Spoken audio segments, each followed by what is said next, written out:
Parking tender নিয়ে সিদ্ধান্ত নিয়েছিলেন মেয়র। কিন্তু সেক্ষেত্রে দলের তরফেই বাধা পান। সেই টেন্ডার কতটা জরুরি ছিল তা বুঝিয়ে দিল গত আর্থিক বর্ষের বাজেট। দলের সিদ্ধান্ত মানতে গিয়ে কোষাগারের ক্ষতি ডেকে আনল পুরসভার ক্ষমতাসীন তৃণমূল।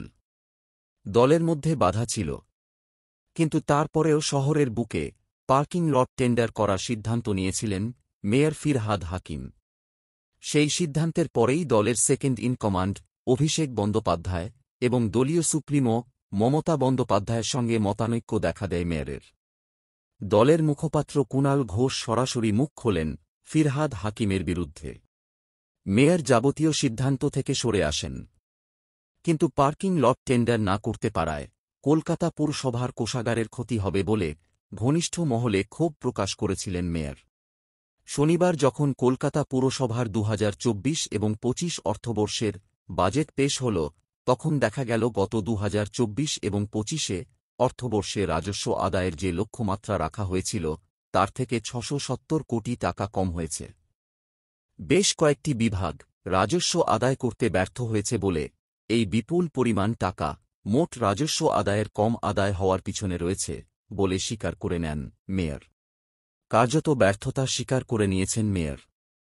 সেই বিভাগগুলোর মধ্যে অন্যতম পার্কিং বিভাগ। ২০২৩-২৪ অর্থবর্ষে পার্কিং বিভাগের রাজস্ব আদায় লক্ষ্যমাত্রা রাখা হয়েছিল ১০০ কোটি টাকা, কিন্তু আদায় হয়েছে মাত্র ২০.৯১ লক্ষ টাকা।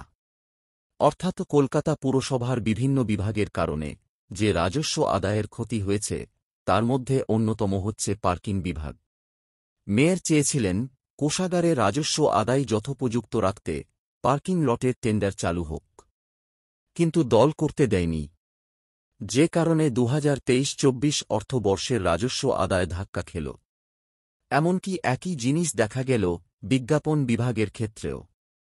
গত অর্থবর্ষে ১০০ কোটি টাকা রাজস্ব আদায়ের লক্ষ্যমাত্রা রাখা হয়েছিল, কিন্তু আদায় হয়েছে মাত্র ১৯ কোটি টাকা।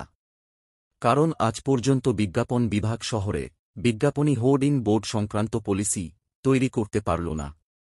বেআইনি হোর্ডিং বোর্ড ছয়লাপ শহরে, আর তার জেরেই ধাক্কা খাচ্ছে পুরসভার কোষাগার।